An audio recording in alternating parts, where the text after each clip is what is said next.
Hey, what's going on, everyone? It's Kyle Henderson along with Coach Sean.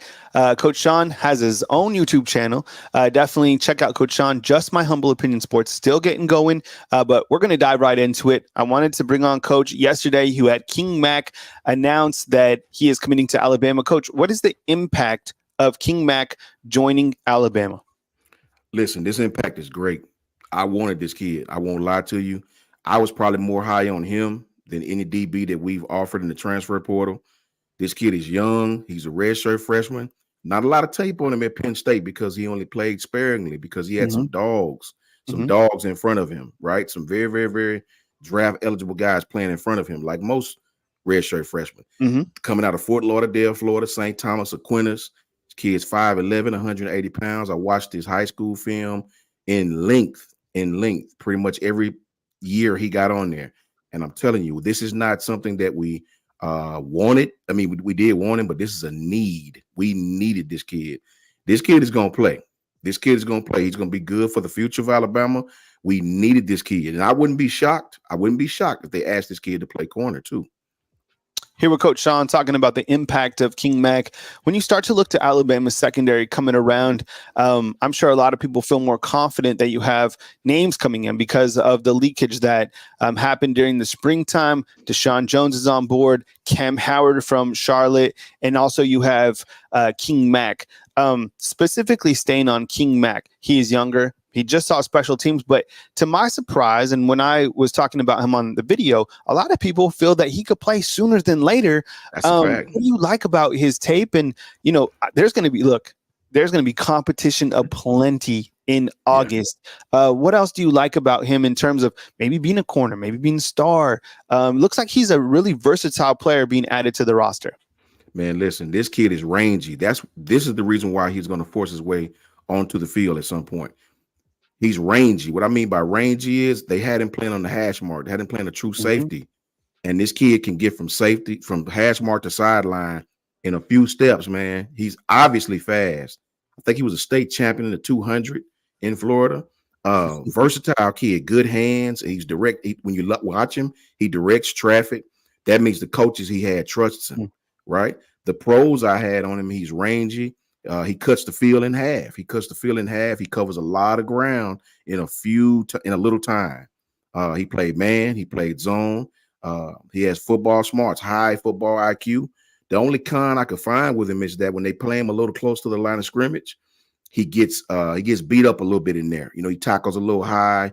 And in Division I college football, he's probably found out if you tackle high, you get one of those Derrick Henrys on you real quick.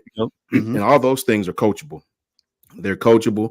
This kid if you look at his highlight tape in the first 6-7 different plays, he had like 4 interceptions. So this kid, I'm telling you, man, he's talented. This is a big get for Alabama. This is a kid that could play at Alabama anyway. This is not one of these kids that had to go to another university. He's from Fort Lauderdale. He had 30-something scholarships coming out of high school. This is a need for Alabama. This is a big need. When we look to the Alabama secondary, and we have some comments inside the comment box. Matthew saying that he feels a lot better about Alabama secondary than he did on Monday. Here we are on Saturday, and now you look at all of the transfers that have come in. Right, you have Deshaun Jones from Wake Forest. He's a transfer. Damani Jackson. He's a transfer from USC. You have Keon Sabb, a transfer from Michigan.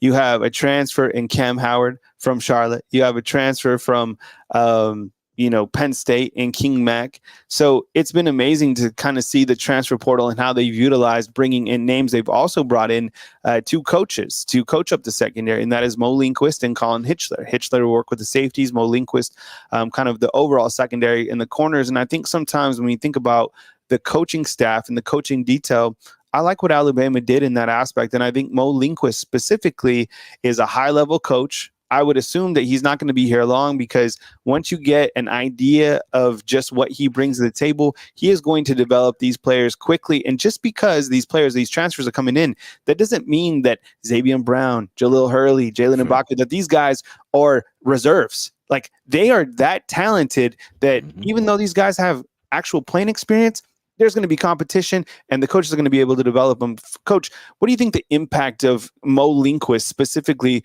will be on this Alabama secondary? I think his impact is huge. I think it can't be scripted because this guy's coached at the highest level, at the the NFL level. Mhm. Trayvon Diggs. This guy's been a head coach at the college level. Yes. So recruiting is not going to shock him. Mhm. Just the coaching aspects of coaching great talent is Mhm. not going to shock him. This is a coach that won't be overwhelmed at Alabama. He will not be overwhelmed. He's young. He brings that vibe that the young kids like. Mhm. He listened to the same music they listen to, so he's relatable, and Mhm. that's huge in college recruiting nowadays, man. Mhm. He's relatable, and the guy knows his stuff. The guy knows his stuff. So I don't think his impact can be quantified through words. I Mhm. think we'll definitely see on the field. Kind of wrapping up on King Mack before we move to a couple other topics. Just your excitement about having King Mack. I mean, because it seems like it was getting a little bit closer to being Alabama, and now that King Mack is in, your final thought on King Mack joining the Alabama Crimson Tide's roster? My final thought is we needed this guy. With Deshaun coming in, having over 800 snaps under his belt, Mhm. it was crazy because not that long ago, all of us were worried, like, man, we're not doing much in the transfer portal at all. What's going on? And just like that, we pick up two guys, three counting Cam Howard in the Mhm. secondary that we needed. Like, Mhm. not even a want. We need these guys. Alabama's not in that position a lot to where we just absolutely need guys. But our secondary was thin. We only had 5 scholarship corners. Mhm. None of them were experienced. Damani Jackson was your experienced corner. So Mhm. to have Deshaun Jones with over 800 snaps, that is amazing. And to bring in King Mack, a kid that is young, talented, could win anywhere. Played at a big program, so he's had great practice reps. He's seen high level college football. Mhm. It can't be quantified. Experience is finite, but so is talent. Coach, before we move out of the secondary now, um, you have guys like Red Morgan. I mean, guys, absolute baller, right? And ever since the word, a gamer. Zabian Brown, Jalil Hurley, Jalen Mbakwe, Zay Mincy, Bray Hubbard, can't forget about him, Jay Kirkpatrick Jr. Some of these guys that are just getting here, that have already been involved in spring practice. Which one of those guys, and I'm asking you to single one out.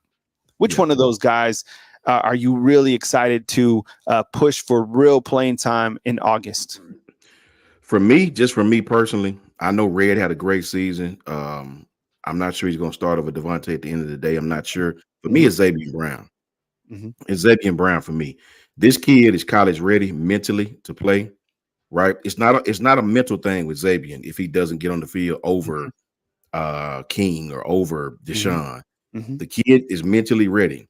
It's just experience. It's Mhm. just experience. And what I mean by that is if you go back to A-Day and watch the play he gave up to Jeremy Bernard, the play that turned into the biggest play of the Yeah. game, Mhm. that was a simple rub, right? A simple mesh. That is something that you'll see in high school, you'll see in youth league, meaning if you catch the young corner in press coverage, you release across the formation and make him bump into his own people, the linebackers. You kind of weaved your way through the traffic. He didn't play it right. You're supposed to be off. You don't be in his hip pocket. You're supposed to play off Mhm. of him a little bit if he release inside. That's just a simple trick that you do to young corners, right?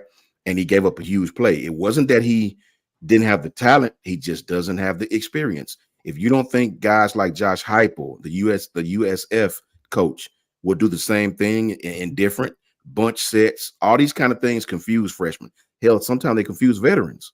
So Xavier Brown is the kid for me that I believe will get on that field regardless of who we bring in here. That kid is just too talented not to play. It's just an experience thing when it comes to him. He's Coach Sean, Kyle Henderson, both of Bama Football on YouTube. We appreciate you guys being here. Please drop a like on this video, and we'll catch you next time we talk Alabama football. That was for our cut. So, Coach, when we move out of the secondary, quick NFL piece of news. So everyone's wearing number 0 now, Coach. Terran Arnold is now Agent 0. What number were you, Coach? Coach was a running back, right? If you haven't, if you knew Coach Sean, Coach Sean's been with us for a long time. But Coach, what number were you? 25. 25. I was number 7. Mm-hmm. Was there anyone on your team number 0? No, we didn't do zeros back then. Right. So, Terrion. so this is a new thing because Deontay Lawson is now number 0. Yeah. Now you had Terry on it, who's number 0. I'm watching him on the Detroit Lions NFL website. Uh-huh. That kid is becoming a fan favorite. They love that kid out there. Mhm. How crazy was it that he got, and that's just how life would work for Terry and Arnold. Like he Yeah. would be the guy that would get drafted to the Lions where the NFL draft was. Like Yep. because you know what he's doing? He has such a positive aura about him. He probably has the best smile that you could see, right? I mean, Yeah. that guy is like living it. And I think even from seeing some small clips on him, he's already doing it with the Lions. So Yeah. the Lions have loaded up with Bama guys recently, right? You got Brian Branch, Terran Arnold, James, J-Mo. yeah, and then you have Jahmyr Gibbs, right? Mm-hmm. So Yeah. they've added an arsenal. The Lions were dangerous last year. Yes. I Yes, mean, they are. man, I think they'll only get better. The Lions, nobody wants Lions this coming season. So that's my quick hit on Terran Arnold. I don't know if Khalil Jacobs will visit this week. I don't think he's visiting this weekend. It might be next weekend. He's the linebacker out of South Alabama that we are all watching. So in terms of like when we get to figure out when he's coming on board, we will bring that to you. But another name, Coach, and maybe you can do more detail on this, is Geno Vandemark. He's an offensive lineman. He's out of Michigan State. Had some ties to Coach Kapilovic when Kapilovic was at Michigan State, I guess. Does Alabama need another inside, offensive lineman? What's kind of the detail with Geno Vandemark? He's a big dude. He's got the size. What's your take on there? I think it's a situation where they're just trying to find somebody who play. Because think about if Jaden or Tyler go down, who behind them has had significant playing time? Nobody. When you talking about guards, maybe Rock Montgomery, maybe Olaf Salinen. It's not a lot of kids behind him who's had experience playing in a SEC true game outside of cleanup time. This kid started. This kid has had significant time. I don't think he's on the level of those guys, but he understands what Coach Cap wants. He understands how to be nasty. He's played in Big Ten football. So I think it's just you're trying to build your depth. Injuries happen, man, at the most weird times, right? So if you lose one of those guys, you definitely want to have someone that has actually played in front of a huge crowd, that actually won't panic, that actually, has been in those fires, if you will. So I think it's just bolsters our offensive line from an experience standpoint. It's Geno Vandemark that we're watching. It's still Khalil Jacobs. I don't know. He might be kind of leaning towards Auburn. I don't have any real insight into that. It's kind of what it looks like. But when you look to Alabama's, linebackers that they have, I feel confident in that. And I feel that with Jahad Campbell and Deontay Lawson, and Justice Jefferson, that is a really strong trio right there. And then, the edge rushers, those, you guys know who's coming back. There's a ton of guys. Coach Kalen DeBoer threw out his first pitch for the baseball game last night. We're getting a chance to see, the athlete that Coach Kalen DeBoer is. We saw him golfing this past week. People judge you by your golf swing, Coach. They do. He had a good swing. To me, he had a good swing. Nice and smooth, relaxed, right? And then they also judge you by how you throw a baseball. You know what? I don't know if you saw this, but John Daly recently threw out a pitch as well. Golf. That guy, he doesn't look like an athlete, but it's incredible how he gets off the tee, and he fired one in. Coach Kalen DeBoer, he threw it in, it was fine. He's, I'm not a guy, but like Daly's ball was like on fire. The guy's just like he doesn't look like an athlete. That's the thing about golf is like you don't have to look like an athlete, but some of those guys will beat the brakes off you. Coach Kalen DeBoer, he has so much momentum, and we're kind of in the honeymoon phase. When you look to what he's done overall this spring, and I think it's probably been 125 days, 130 days. What are kind of some bullet points that stand out to you? Because look, everyone's happy, right? You get the recruits in, you got some transfers in, nothing's gone wrong, right, for him. And that's by design, clearly. Yeah. Kind of what are like 3 bullet points that have stood out to you with, let's say, the first 125 days of Coach Kalen DeBoer as the head football coach at Alabama? Like just kind of things that just jump out to you.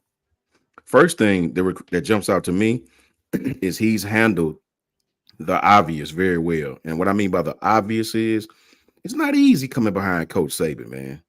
It's not easy in any facet, interviews, going inside the homes. I Mhm, mean, it's from time you step off that plane to today. It's mhm, not easy. It's not easy. Everybody keep asking you about how's it feel coaching at Alabama? How's mhm, it feel replacing Coach Saban?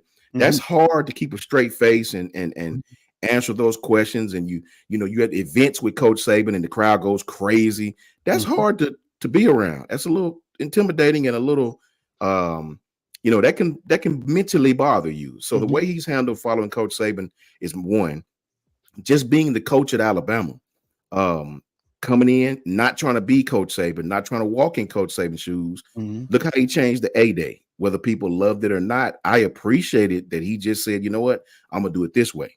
So those are two things. And the final is recruiting, mhm, coming in, establishing relationships. If you remember his first couple of weeks, maybe it may have been his first, second week on the job or mhm, something like that. It was very mhm. early. I was on here and I was like, I hope these guys, a few kids decommitted, of course. And I was like, man, I hope they get inside these southern homes. Like, what we waiting Yes. on, right? Yep. Yep. And 2 or 3 days later, my partner Josh and some more guys hopped on a plane and went seeing these guys, and guys started recommitting. So the way he's handled recruiting as well. So those are three things: following Saban, just being the coach at Alabama, and recruiting. He's handled all three of those is about as well as you can possibly handle them, considering. Yeah, I think so. I think those are some really good points to hit on, and I think another aspect is I can't even like you bring up a really good point in the fact that when you take over for Coach Saban, like he hasn't had a day off. I promise you, Coach Kalen DeBoer. Maybe behind the scenes, I know he just purchased his house, and all that comes with moving. No matter like if someone's moving your house for you, it's still a pain. Just kind of getting Yes. acclimated to all that.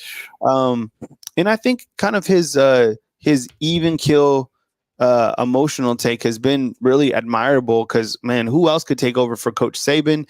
And I think Coach Saban has done a really good job too supporting Coach Kellen DeBoer Yeah. and not like micromanaging post retirement. Like this is his deal. We're going to support him, but Coach Saban has moved on as well, and I think it has been good for everybody that are Alabama fans to just kind of get behind Coach Kellen DeBoer. He's done interviews. He's all around. He's been to L.A., Lower Alabama. Yeah. And he's been recruiting on a very high level, and he's been working the transfer portal, and those guys have been doing a really good job. Saw a really good interview with Courtney Morgan on 24/7 Sports, talking about, they're still going to have a high emphasis on recruiting high school talent, which they should, and utilizing the transfer portal not to rebuild your entire roster, but to kind of elevate positions where guys have transferred from. And that's Yeah. kind of the difference that we've seen with Alabama is they've certainly gone to the transfer portal. They've lost guys, but they're not building their entire roster off transfers like other places, right? That you see. I mean, and look, Coach Prime has to do what he had to do in Colorado. I mean, he just completely is living off transfers. Lane Kiffin, I think, is taking the transfer portal approach. Ohio State taking the transfer portal approach. But Alabama, I think they've kind of fit their needs. And what he did, the first, I don't know if it was just a coincidence, but bringing in Parker Brailsford, like that Yeah. was he fit needs, right? You need a kicker, he got a kicker. So I kind of like the way that he's worked the transfer portal. So just wanted to get your take on that. I'm going to turn the keys over to Coach Sean for the top of the hour. What I need you to do, undefeated. So Coach Sean has just started his own YouTube channel. He's just kind of in the very beginning of it, but he's looking for a name for his channel that goes with Coach Sean. So Coach Sean, if you know Coach Sean, he says facts. The truth is in the details. So he's trying to figure out like what he should title his channel. So if you guys could help him out with that, Coach, I've starred 2 questions from Sweet Home Alabama and Matthew Newton. So if you look to the live comments on the top, you Yeah. can click star, and there's a couple starred comments that they have specifically for you. But if you guys could please take care of Coach Sean like you guys take care of me, I would really appreciate that. And, Coach has his own channel, so definitely give him a click. He's going to talk about a variety of topics, from Alabama football to, kind of a variety of, some other schools. So he'll give you a little bit more on that. But do you think, Coach, have this beautiful Saturday? I already got the workout in. I'm going to a Habitat of Humanity build. So we're building a house today, which would be pretty cool. So I'll post some of that on my social media, which would be really impactful. But Coach Sean, do your thing. We love having you here, true professional. And please support Coach Sean like you guys would catch me. And we'll catch you on the next video, guys. Do your thing, Coach. I appreciate you, Kyle. Shout out to everybody in the chat, man. Much love to you guys. I appreciate you guys always tapping in, man. You guys are awesome as usual, right? And definitely want to shout you out and say hello and good morning to you and good to see you. Shout out to Jag. So good to see you in here, Jag, man. I appreciate you, sweetie. Thank you so very much for tapping in. Shout out to the ATL. ATL's finest right there. For sure, for sure. Sweet Home Bama, what's up with you, bro? That's my broski right there. Sweet Home Bama 24 is in the house. Roll Tide to you, Sweet Home. Matthew Newton, good morning and roll tide to you, brother. Walt Albright, what's up, Walt? I seen you on the video, man. Thank you, Walt. I appreciate you tapping in, brother. That means a lot to me, man. I really, really, really thank you for that. Thank everybody that tapped in for the video. First one, not really about numbers at this point in time. I'm just trying to learn what the hell I'm doing, right? But I appreciate Kyle for putting that out there, man, and I really appreciate him for all he does for this channel and for Bama football in general. Shout out to Matthew, as I said. Cat Pool, roll tide to you, Cat Pool. Good to see you. Thank you for tapping in. Please hit that like button if you guys can on your way in, right? Kevin Lynch, roll tide to you, man. Good to see you this morning, man. It's a blessing. Corey Waldrop, roll tide to you, brother. How you feeling? How you doing? Who else we got, man? Philip Kichi. Key is, I don't want to say your last name wrong, Philip. Please let me know if I said it wrong. It's good. Kihei, I think it is. Good to see you, Philip, man. Thank you, man. We blessed. Beautiful day. Could be raining, thundering, and especially with what all we just went through here in the last couple of days. But it's beautiful outside. Can't complain, man. Sun is shining. Hey, man, it could be worse, right? James Crick, roll tide to you, brother. How you doing? Good to see you. You know, Colin, what's up, Colin? How you doing, man? Roll tide to you, man. My boy Colin B is in the house. Rick Prentice, roll tide, roll, broski. How you feeling? Sweet Home Bama 24, Matthew. You know, I'm about to get you guys questions too. Matty P, what's up, Matty P? Good morning, Kyle. Sean, along with the fellow dudes and do that. So the undefeated. Much love, Matty P. You already know, brother. I couldn't have said it better. Eric Burrow, what's up with you, bro? Roll Tide, man. How you doing? Good to see you, bro. Glenn Martin, Roll Tide. How you doing, man? Nicole Covington. Nicole, glad to see you, girl. As much love for sure. Really, really, really glad and to get excited when I see you in here, man. For sure. Good to see you. Good to see you. For sure. My brother Hacker Music is in the house. What's up, Hacker? Prentice Mickens.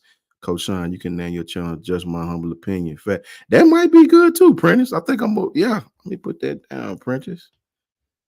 JMHO facts at the end. Thank you, Prentice. That's much love, brother. Thank you for that, man. Definitely. If I go with that, I'm definitely gonna give you the love. Make sure I put your name, Prentice Mickens. Got you, man. Thank you, Prentice. Roll Tide to you, man. Thank you, Nicole. I appreciate you. Need you. Thank you so very much. Kimberly. Kimberly's in here. What's up, Kimberly? Good to see you too, Kimberly, man. Thank you, man. Love you guys to death.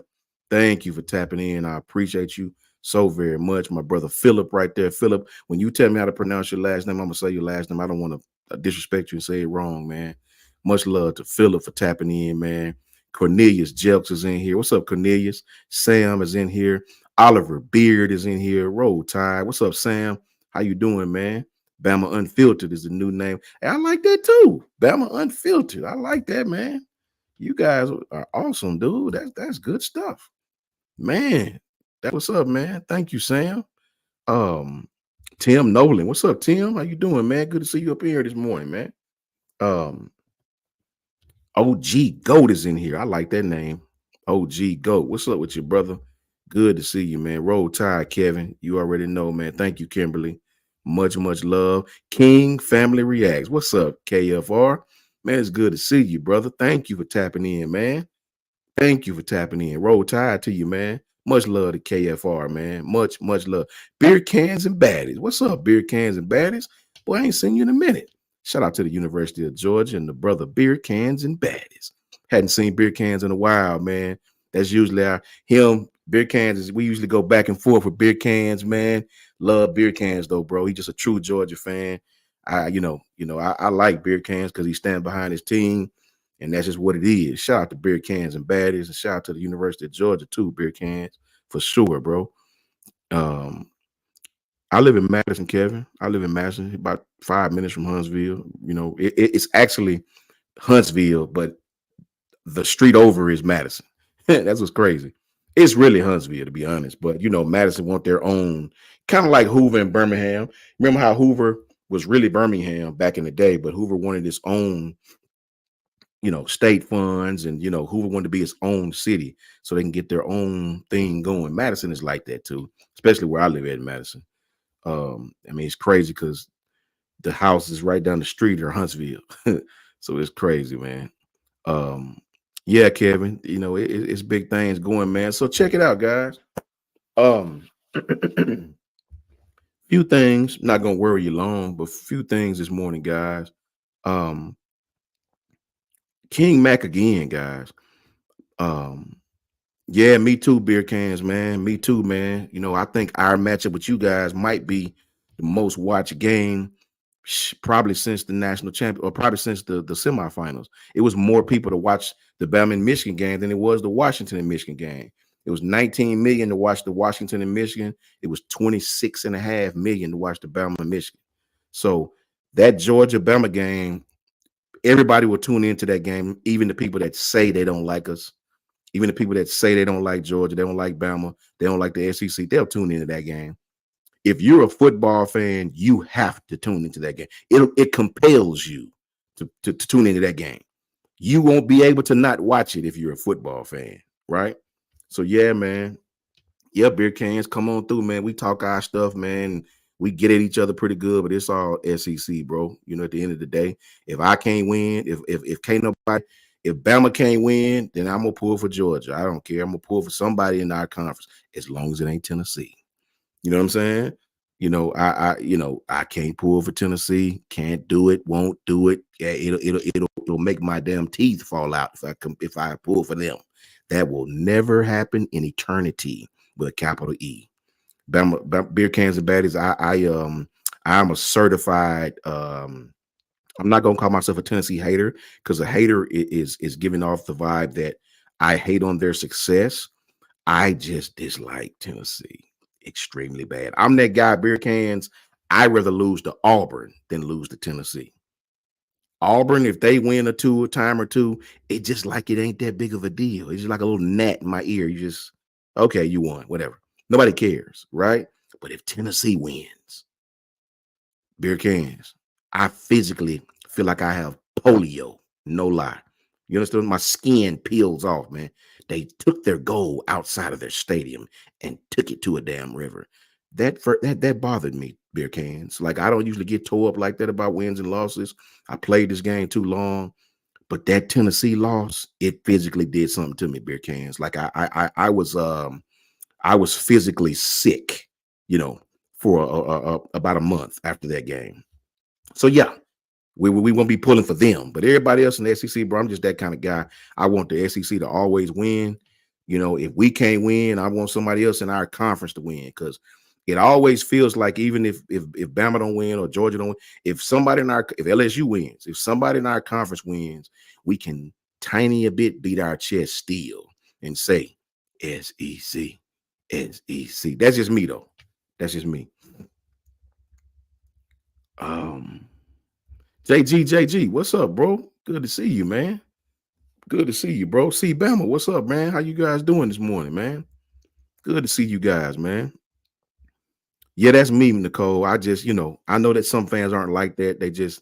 But I'm a SEC guy. I don't like the Big Ten. I don't, and that, when I say I don't like them, I don't want them to win. Let's just say it like that.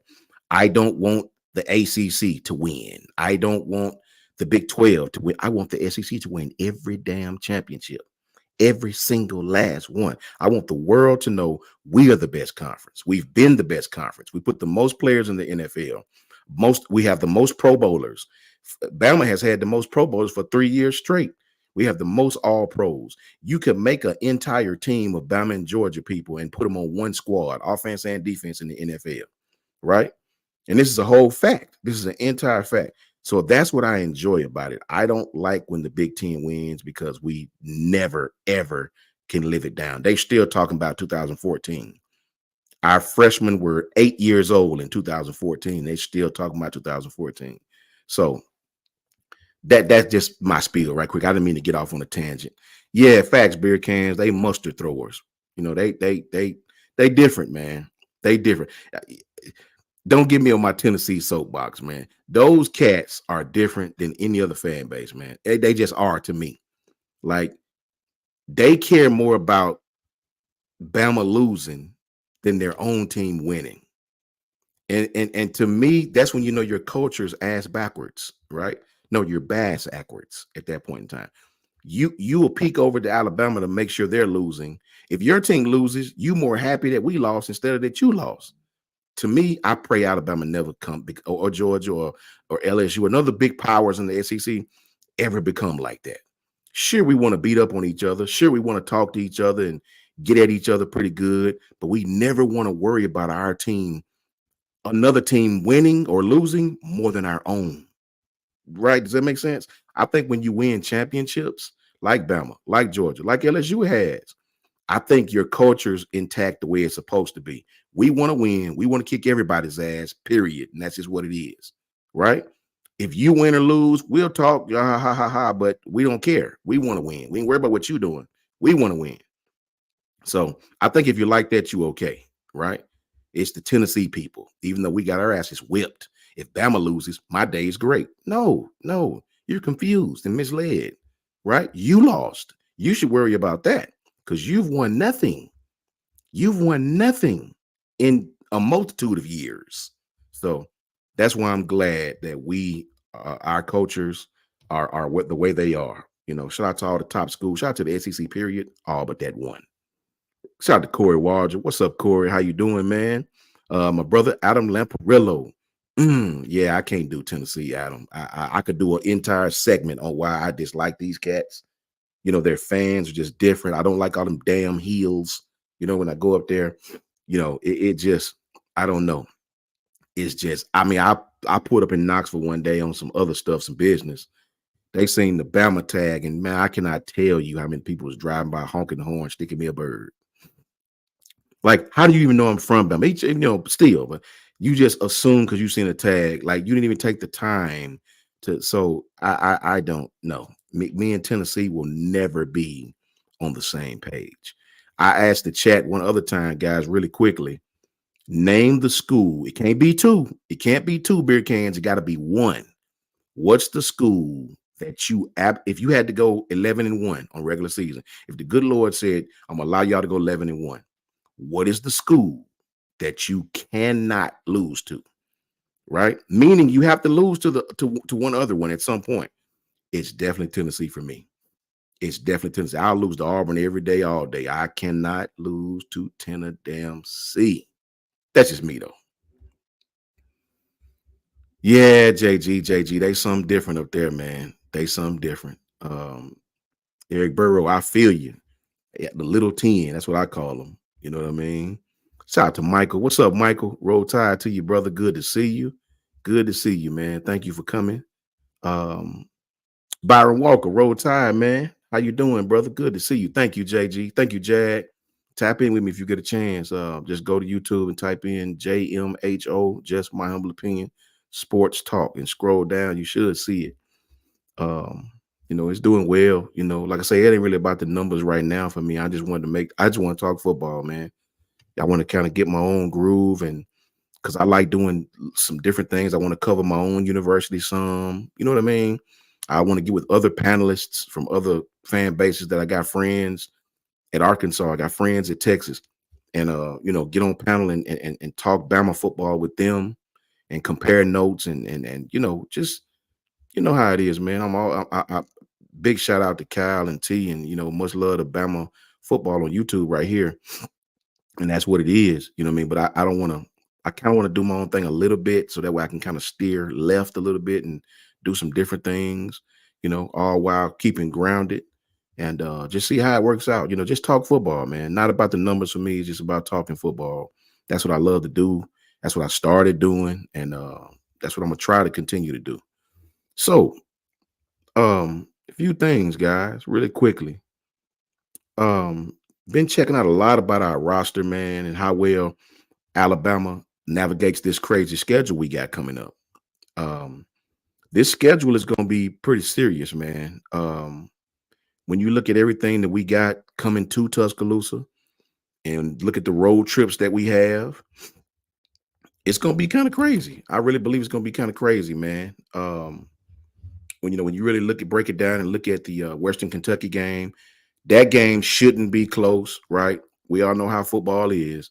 You come out BSing, you look up at the third quarter, you in a fight that you really shouldn't be in. So we need to go in there, take care of business, put our foot on their neck, and do what Bama does.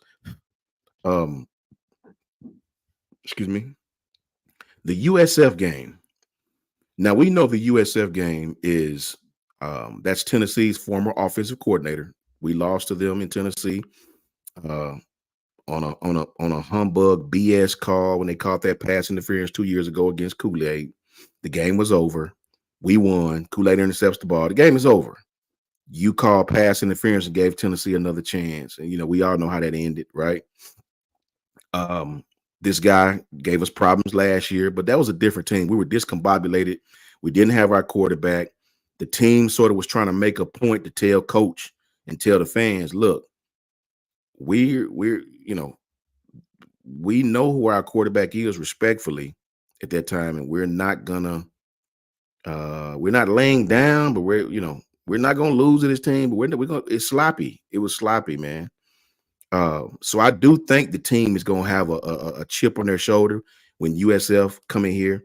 They did a lot of talking last year after the game about what Alabama wasn't, and this, that, and the third. After they went on to get their asses kicked 3, 4, 5 more times, whatever it was. And Alabama only lost to 2 teams who were in the college football playoff: Michigan, who won it, and Texas, who actually was in the playoffs as well. So I think the players are going to take that USF game personal. Matter of fact, I know they are. I've talked. They already take that USF game personal. So I do believe that USF game is going to be a lot of belt to ass in that game. I think Coach Kalen DeBoer is not nice like Coach Saban. Coach Saban is not the kind of guy who's want to blow somebody out. He'll pull it back, and we get ahead 3, 4, 5 touchdown, whatever. Coach Saban's will pull it back. He'll start running the ball. He'll pull it back. I don't think Kalen DeBoer is going to do that. I think Kalen DeBoer is going to keep the foot on the gas, and I hope so. They did a lot of talking. Sure, they played well against that. Was it really that they played well, or did Alabama play terrible? Which one was it? I like to believe Alabama played terrible, which they did. We played terrible. That was probably the worst game I've seen an Alabama team play in recent memory. Chris from New Jersey, what's up with you, bro? Good to see you, man. Thank you for coming. So I do believe the team has a lot to prove going into that USF game. Yeah, they did, Nicole. They played terrible, bro. So I think they're going to try to right some wrongs in that game. I think we're going to whip USF's ass. I think we're going to put belt to ass thoroughly that game. I think Justice, Jam, Ryan Williams is coming in. He will play. I think we're going to make a point that game, and I think we're going to let them know you're still USF. Respectfully, you know what I mean? You're not ready for this level of football, and we'll see. We'll see. The game that intrigues me, even before the Georgia game, is the game at Wisconsin. The game at Wisconsin. The game at Wisconsin intrigues me because bird just flew in my window. What the hell? So, what's up, Drewski? Roll Tide, Drewski. Good to see you, brother. The game, I appreciate you, Drewski, man. Thank you for that. Jag, if you going to the Bama UGA game, then I got to go. We got to go. I think we're all going to try to make it down there. Those tickets are going to be astronomically ridiculous, about $7,000 per ticket, probably. But I just want to be in that atmosphere. I got some connections down there. I'll probably be able to get tickets as I usually do. But that game is going to be stupid. It'll probably be on College game. Matter of fact, I know it'll be on College game day. Georgia's going to bring a crowd. Bama's going to already be packed in that thing. So that'll be a really, really great game to attend, right? A lot of crimson and red going to be in that stadium that night. Coach Sean called the show off. Let's get it cracking. Belt to ass. If you ain't careful, or belt to if you ain't careful, I like that. Or belt to ass if you're a Tennessee fan. Facts. Belt to ass if you're a Tennessee fan. You know what I mean? That's facts, man. Thank you, Sweet Home Bama 24. I appreciate that, broski. So yeah, that Wisconsin game, man, it intrigues me, man. It does. Now, I don't think we should lose to Wisconsin. I won't sit up here and tell that lie, but I do. What's up, Deborah? Good to see you, Deborah. What's up, Deborah Rothschild? Roll Tide to you, Deborah. Thank you for coming. Good to see you. Please hit that like button if you guys can on your way in. The Wisconsin game intrigues me, man. I'm gonna tell you why. Luke Fickle's a good coach, man. Luke Fickle is a good coach. The guy's a defensive guru. He's a good coach, man. Now, Wisconsin doesn't have our talent. We all know that. But you know, like I know, those road games against teams who are really amped to play you, they could potentially go bad if you don't get in there and take care of your business, right? If you don't potentially go in there and put your foot on their neck the way you're supposed to, that thing, you know, if you let them hang around and give them up and turn the ball over and all that stuff, next thing you know, you look up in the fourth quarter and it's 17-14. You're only up by 3. So those are one of those games that you got to go in there, put belt the ass, and get the hell out of there, because Madison, Wisconsin can be a rough place to play, right? They'll be just as loud. They might not be just as loud as Tennessee, but they'll be damn near, they in their minds, they will be. They'll play that jump around stuff. The fans will be jumping up and down the damn stadium. It's going crazy in there.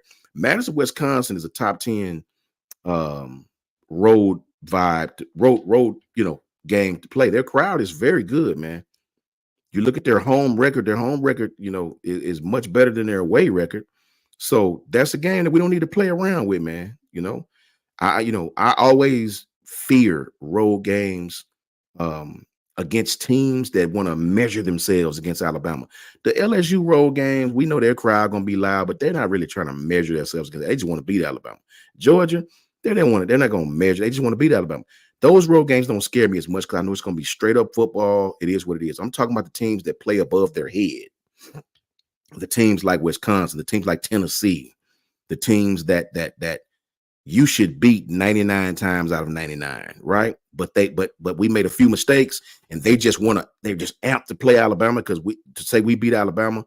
They tend to play better than what they are. You know what I mean? Those teams tend to play better than what their mental really is. They play out of their minds, if you will, a la Tennessee. So that Wisconsin game, man, we need to get in there, get up 2-3 touchdowns, kick some ass, and come on home, right? Don't get in there playing around, fumbling the ball, throwing interceptions, letting them score. Let's not play with that team. Let's get in there, respect them, respect their home crowd, put belt to ass, and come on home, right?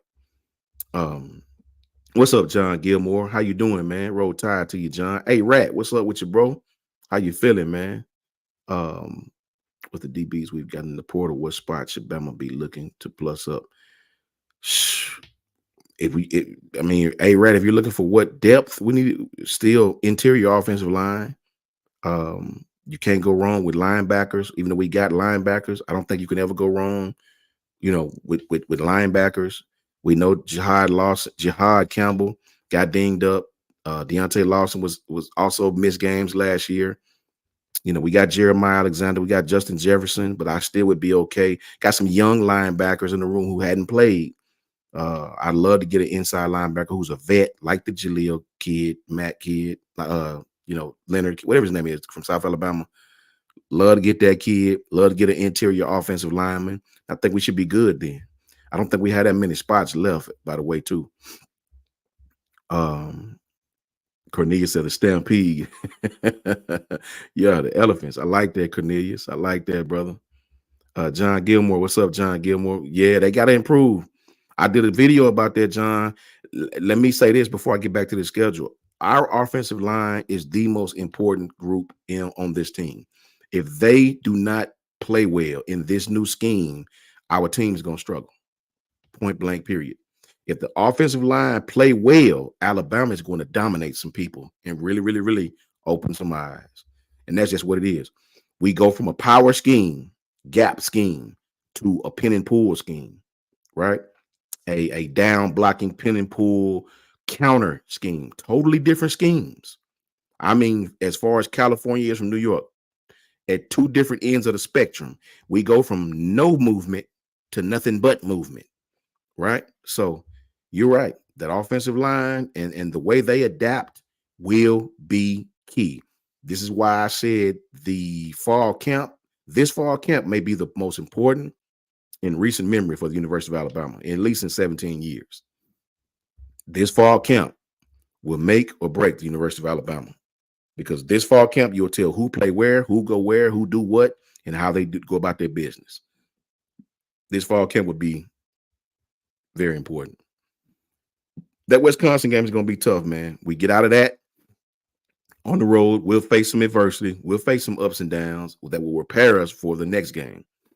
The next game on our schedule is Georgia. That game will be the most watched football game of the season, I believe, at least the first half of the season. That game will bring more eyeballs, more pro scouts, more fans, more ticket scalping than anywhere in the country. That is an SEC game. That is a national championship vibe game. And the last thing Kirby wants to do is lose to Alabama a seventh time in 8 years with a whole nother coach. Because for all the great success that Georgia has had, and you can't take that from them, right? Shout out to them. As a coach, I can promise you this. The fans may not acknowledge it, but Kirby Smart knows it's one team that you hadn't been able to punk out of everybody. I think Jamari Sawyer said it best on his Twitter the year we didn't make the playoffs and TCU did. He said, once the team from Tuscaloosa didn't make it in the playoffs, we knew we had it locked up. What does that tell you for real? What does that tell you for real? You know it's one team that you can't punk. You understand it's one team out there who do the punking just as much as you do, if not more than you do, for a longer period of time. And that's respect to Georgia. But Georgia has played Alabama 7 times and has lost 6 of the 7. Right? And that's the facts. That's the facts. I'll even give them credit because I want our credit on the same spectrum. We beat them this past year. Brock was hurt. Lad McConkey was hurt. They wasn't full strength. I won't tell a lie about that. Georgia was beat up, right? Did that help us win? Who knows? Probably. It's okay. You know why it's okay? Because I watched Alabama whip your ass in the SEC championship. I watched Jamison Williams destroy you, right? I watched Jamison Williams play with you and we beat your asses, right? Beat your asses 41-24. 2 weeks later, not 2 months later, not 3 months later, 2 weeks later, we played you again in the playoffs without Jamison, without Mechie, both 1,000-yard receivers, I might add, without Josh Jobe, one starting corner, without Jalen Armour-Davis, the other starting corner. We didn't have none of them people, right? And until 9 minutes in the fourth quarter, we had the lead, 18-13. Go watch. Go watch. Bryce throws an interception. Keely Ringo intercepts the ball, runs it back. Now the score look out of whack. Alabama was whipping your asses without these people for 80% of that game. So it happens, right? They won. It's okay. We won. It's okay, right? If you want to talk about Brock injuries and Lad McConkey's injuries, that's cool. I won't fight you on that.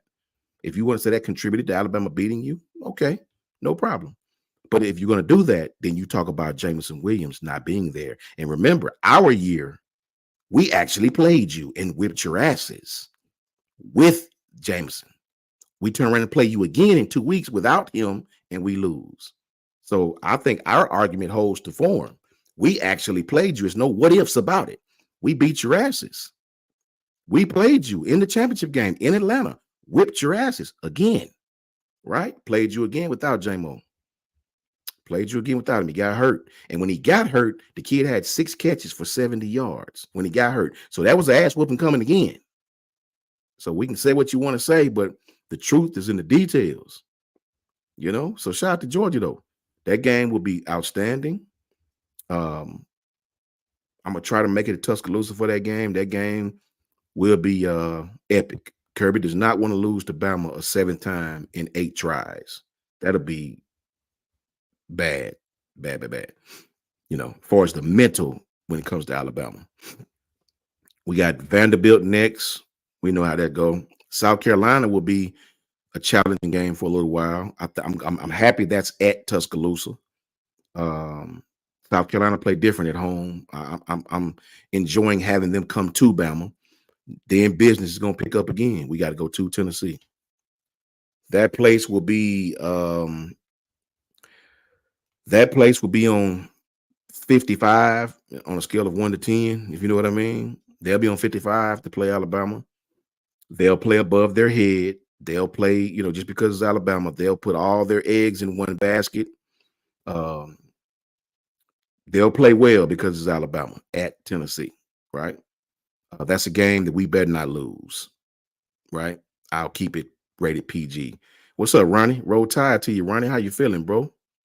How you feeling? Good to see you, brother. Yeah, hey, Matty P. It's best to go in as an underdog and paid off during the SEC championship. Facts, all facts. We'll be the underdog again. We play Georgia. You can believe that. We'll be the underdog again. That goes without saying, and that's okay with me. That's okay with me, buddy. We've probably been the underdog out of 7 tries. We've probably been the underdog maybe 3 of those 7, but we probably was favored in the other 4. I would like to imagine, or how many ever times it is. I'm sure we've been favored more times than we've been the underdog, but I do get your point, and you're right. That Tennessee game is going to be tough. Josh Heupel is a very, very good offensive coach. That's a game that I hope by that time, if our young corners play, that they've gotten enough experience to where they don't fall for the okie doke. I'm going to tell you another game right after the Tennessee game. It's going to be a very dangerous game, and that's Missouri. That's Missouri at Bama. Missouri is a very dangerous team, man. You hear me saying it now. Clip this comment so you can go back to it when the season start. Missouri is a very dangerous team, right? After that is at LSU. That stretch right there is actually the last 1, 2, 3, 4, 5. The last 6 games are stretches. At Tennessee, Missouri at home, at LSU will always be tough. That's just what it is. That will always be a tough game. Mercer is squeezed in there, right? Catching us off LSU. And then we got to go to Oklahoma. You know what I'm saying? And then, of course, Auburn after that. But that's at home. The Oklahoma game at Oklahoma to me is man, that's a potential game that we better have our head on straight, man. Because that'll be another game where they'll have a record sellout playing Alabama. Yeah, sweet home Bama. Missouri is gonna be a tough game with Luther Burden. That's a whole fact. I'm just happy it's at Tuscaloosa, so maybe we play better at home. That Oklahoma game, man, right after LSU, a little breather with Mercer. But at Tennessee, Missouri at home, at LSU, Mercer, and then at Oklahoma. So you better have your big boy boots on, because I can promise you Brent Venables will have Oklahoma ready to play. I can promise you that. Norman, Oklahoma, man, if you know college football, those are prideful people, just like Bama fans. Now, they hadn't won like Bama fans, but I think the winning has really made us weaker. We've become finicky, wine and cheese fans. Not all of us, but I can remember coming into Bryant-Denny Stadium in 2016 when Jonathan Allen and Reuben Foster and all those kids, Marlon Humphrey, and that place was so loud you couldn't hear yourself think. That place was so loud you couldn't hear yourself think. You go to a home game now, woo, yeah, it's not loud. Bryant-Denny is not loud. Now the Tennessee game, it got loud, right? The LSU game, it got loud. That's reminiscent of how Bryant-Denny was. But we need that every game to be classified as a top hostile environment. That's got to be every game. 2016, man, you couldn't hear yourself thinking Bama. We've won so much though. We've become wine and cheese fans, right? We we've won so much, bro, to where it's affected our hunger as fans. I think it's getting back up there, considering how A-Day was. I think it's getting back up there. But Oklahoma will be ready. Those fans will be on 10. We all know the LSU fans will be. They'll be good and juiced up. And then playing Auburn at home. So this schedule, guys, it's not a pity pat schedule by any stretch of the imagination. I think Bama makes it through this schedule potentially with one, maybe two losses. At worst, two losses. At best, undefeated. I don't believe we're going to go undefeated with this team. Not quite this team. Me personally, I think somewhere in there, those road games will catch up with us with this young team. This team is probably the youngest team in recent memory that I can even remember having this many freshmen on teams that's in the rotation. This is a young football team. That is why it is imperative that Ty Simpson come back to school. Because I think next year is when Bama will have the national championship team. Now, it could happen this year. Don't get me wrong. But I think we have a lot of places in our team that are extremely young, man. Right? And I think on one of these road games, it may catch up with us. Right? I said the same thing 2 years ago. I said we may lose one or two games, and we lost two to Tennessee and LSU. I think one of these road games might bite us because of the youth of this team, especially on the defensive side. I think next year, having Ty is still in the program, dude is just like a starter right now. I think the young secondary, our secondary will be the strength of this team. You mark my words. Having Xavier Mincy, having Xavier Brown, having Jalen Mbakwe, having Drake Kirkpatrick, the second, having a young Jaleel Hurley, having King Mack, having Damani Jackson may possibly even come back. This team next year will be something watch out. Having Ryan Williams be here a year, having Justice and Jam just be juniors this year. Or would they be? Yeah, juniors coming into this season. So having your running backs come back, sophomores, they'll be juniors then. They're just sophomores, right? So they'll be here. So, bro, the future for Alabama is more than bright, more than bright. Somebody was asking me about that Florida schedule. I'm gonna give you this real quick before I get out of here. I'll tell you this. Somebody in the college football office somewhere loves Ohio State, and somebody in the college football office hates the hell out of Florida. That's all I'll say. If you know, you know. Because if you look at Ohio State's schedule, somebody loves them. Ohio has, if I can just use one profanity word, they have a punk ass schedule. Can I just say punk ass? They have a punk ass schedule. You ought to be ashamed of yourself. Them dudes don't play and they're gonna talk about how good they are. They're the best team. Man, they don't play nobody. Undefeated. They don't play nobody. Please go look at Ohio State schedule, bro. They don't play nobody, bro. Nobody. And then you turn around and give Florida that schedule? Somebody don't like the SEC, bro, because Ohio State got away with, bro. They're gonna go 10-0, 12-0, whatever it is. They don't play nobody, man.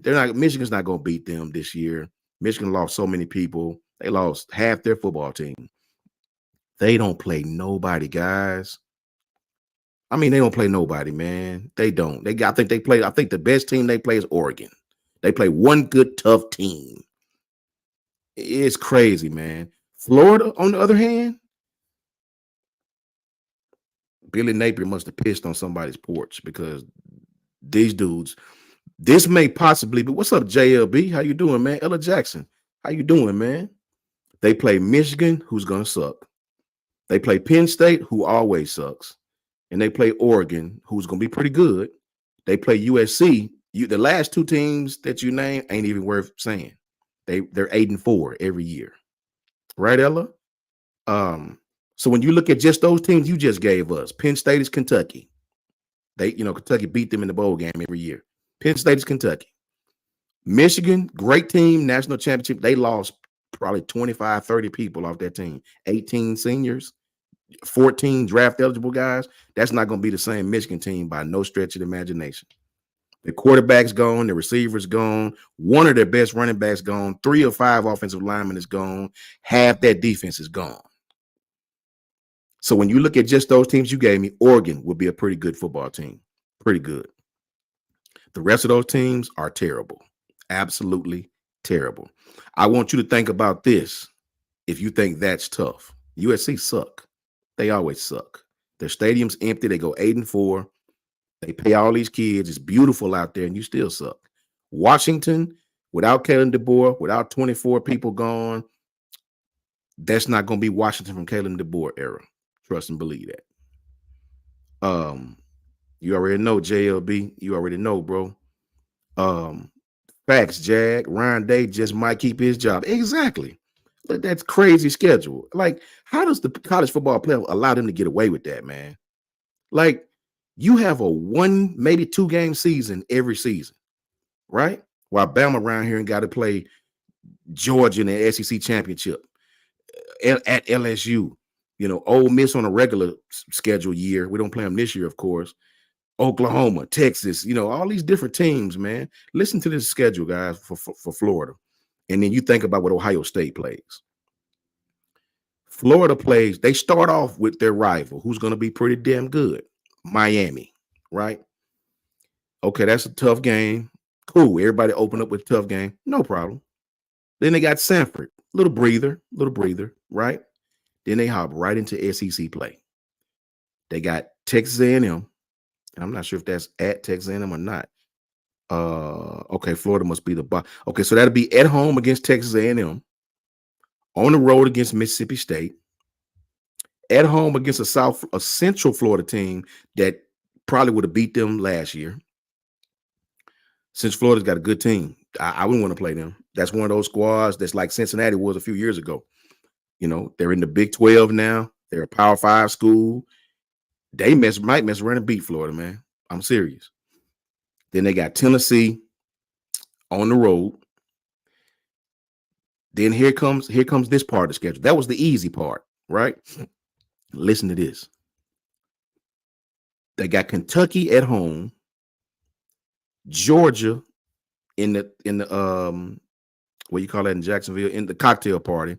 That's Kentucky at home at Florida, Georgia in Jacksonville, Texas on the road, LSU at home, Ole Miss at home, and then Florida State on the road.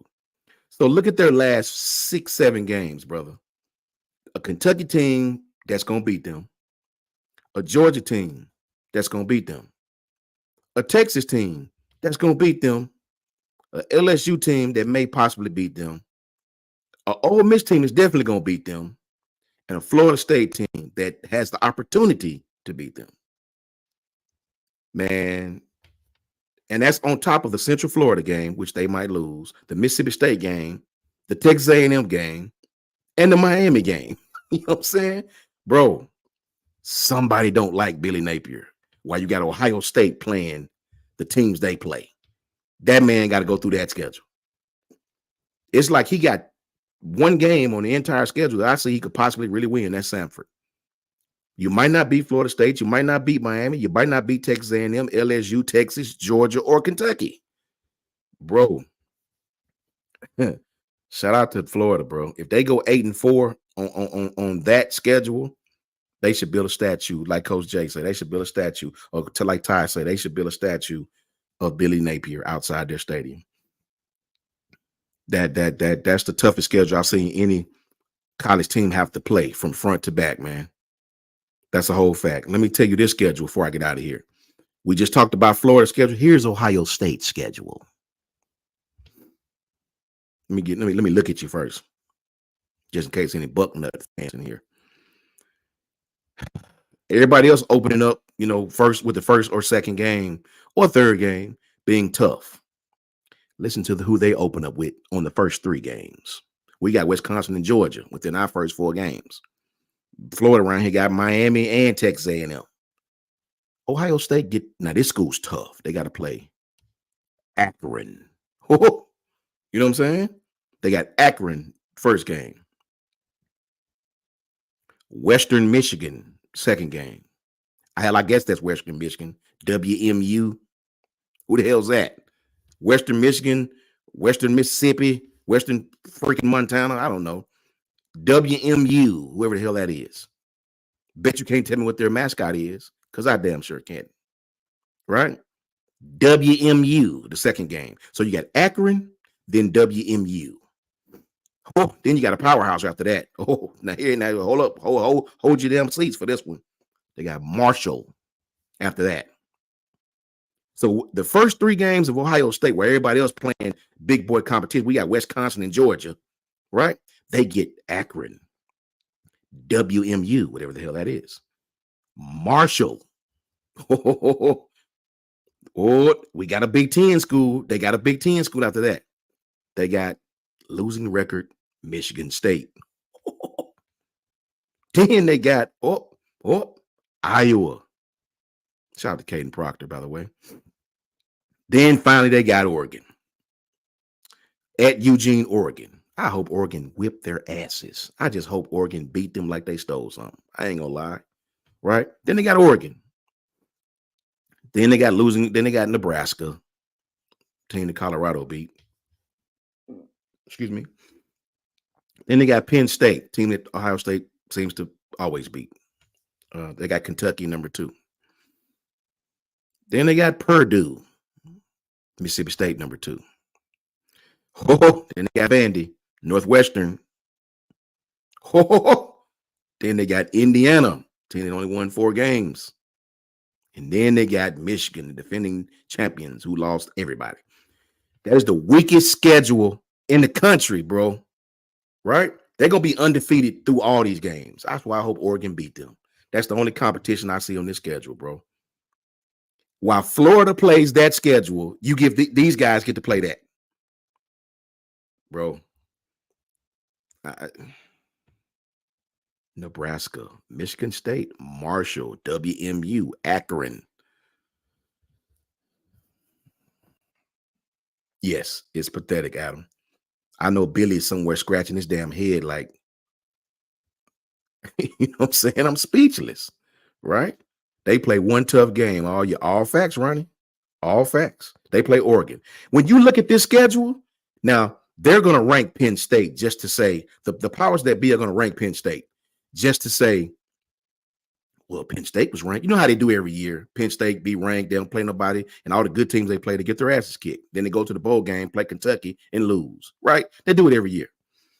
So they'll rank Penn State. They'll rank Iowa, right? They'll rank those teams. You remember how they played Iowa in their Big Ten championship last year? Michigan played Iowa, right? Iowa's ranked, right? And they were terrible. Terrible. Absolutely atrocious. So, you look at that schedule, guys, and you just shake your head. You shake your head because these Ohio State fans will talk loud about their schedule, while Georgia and Bama and Texas and Oklahoma and LSU and we all playing each other, right? And Florida going out of conference to play Miami and Florida State, right? We over here got a tough matchup every damn week, just about. These guys get a vacation. Out of 12 weeks, they get 11-week vacation. You know, so and watch and mark my words on this. What's up, Jarvis? What's up, Jarvis? Roll Tide Patty, Larry Lodge. What's up with y'all, boy? Billy Williams, how you guys doing, man? Good to see you. JLB, listen. Watch what the is it Western Michigan, Eric? Okay, I figured it was Western Michigan. I think I said Western Michigan, but hell, I honestly didn't know who it was. Right? Watch this right here, though, guys. When the season starts, they'll be talking about how great Ohio State is. Like they're gonna get all the love. They'll get all the love from the the college football powers. Ohio State, you're the greatest team. It's the greatest team since no. Watch. They're gonna be salivating over how great they are. They do this every year with Ohio State. They want Ohio State to win so bad it don't make no sense, man. Right?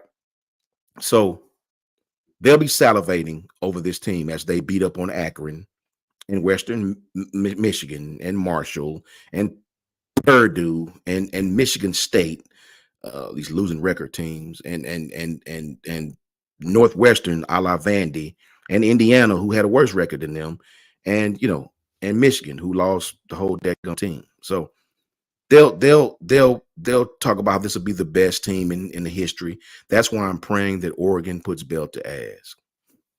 Coach, have you looked at Florida State's schedule? It's just like Ohio State. I wouldn't doubt it. Let me look at Florida State's before I get out of here. Let me look at Florida State real quick. I want to see these guys, Florida State's schedule. Let's see what they got, what these guys are working with. So Florida State has these guys. Ooh, I seen that 63-3. Georgia. Damn, that's a hell of an ass whooping. They play Georgia Tech. Then they play Boston College. Then they play Memphis. Oh, snap. They play Cal, a team that I'm not even going to say. Then they play SMU. Then they play Clemson. First real game I've seen. Duke is okay. Miami and UNC. So they got I'll say 3 hard games. They play about 3 tough schools all season. Their first 7, 8 games are terrible. And it's unbelievable, bro. It's unbelievable when you watch these teams' schedule while Alabama, Georgia, and Florida and all these teams in the SEC are playing teams out of conference that matter. I think, hell, Texas start with Michigan, and while Michigan is not the same team, I just said that going on the road to play them is a dangerous game. Remember, I just talked about going on the road.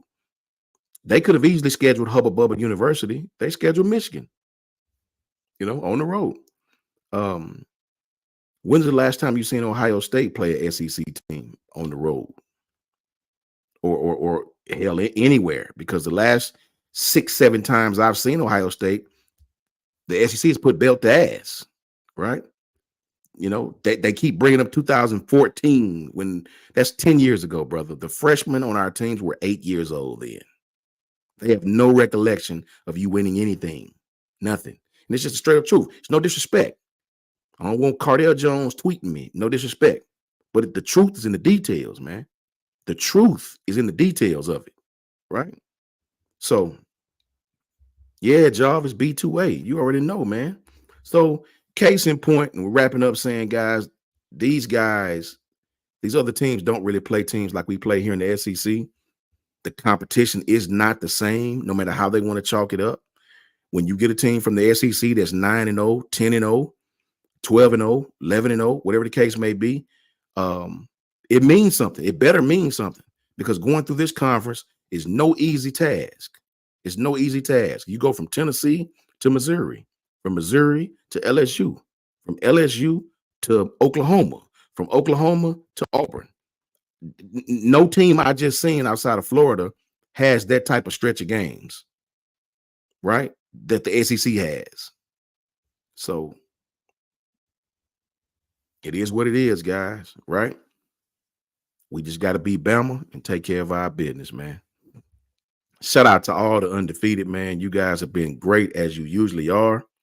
I appreciate y'all, man. Shout out to all the coaches around the world, man. Shout out to everybody who do content. Shout out to everybody who talk football. I personally appreciate you guys. Please tap in with me if you can on Twitter at JMHO Sports Talk. On Twitter, JMHO Sports Talk. Please tap in with me on YouTube at JMHO Sports on YouTube. Sports Talk, I'm sorry, JMHO Sports Talk. It's the same on both, JMHO Sports Talk. Just my humble opinion. It's all it is, right? Just always remember though, guys, the truth will be in the details, man. No matter how much it hurts us or how much it pleasures us, the truth will always be in the detail. And that's a fact. You know what I mean? Roll Tide to you all. Appreciate you, Jarvis. Appreciate you, Adam. Roll Tide, Chris from New Jersey, Ronnie, Eric, all y'all, man. Thank you guys for tapping in. I appreciate every one of you. And hope you guys have a great day today, man. Get out and enjoy the sunshine, man. Realize the blessing that it is. I appreciate you, J Mims. You already know how I feel about you, brother. That's much, much, much love. Sweet Home Bama 24, Matty P. I appreciate that, man. Enjoy this day, man. You know what I mean? Because it could be worse, bro. I always remember my grandmama used to tell me it could be worse, right? Appreciate you, JLB. Much love, man. Much, much, much love. What you got, Ronnie? Side note before you go, Bama basketball is going to win. Bama basketball is coming up, Ronnie. Like, we are really, really doing big things in basketball, bro. I seen some news about us today. Hired another nice coach. So yeah, brother, Bama basketball is on the way. We already here. Nate Oates is doing a hell of a job, right? But it's Bama. We expect that at Bama, unlike a lot of you other universities. We expect to win. We don't hope it. We don't wish it. And it's Bama. You can call it arrogance, whatever you want. And if you call it arrogance, all I'm going to do is point to the trophy case. Period. Much love to you all, man. I appreciate you guys. Roll Tide to you. Chance Fawcett, what's up with you, bro? Sam, what's up with you, bro? Tim Nolan, JLB. Be tapping back in with you guys Monday. The grace of good Lord. Enjoy your day. Take care of them families. Have a good Mother's Day. To all the moms out there, have a great Mother's Day, man. Give thanks to where it go, right? And enjoy your day, guys. Roll Tide to you. And until the next episode.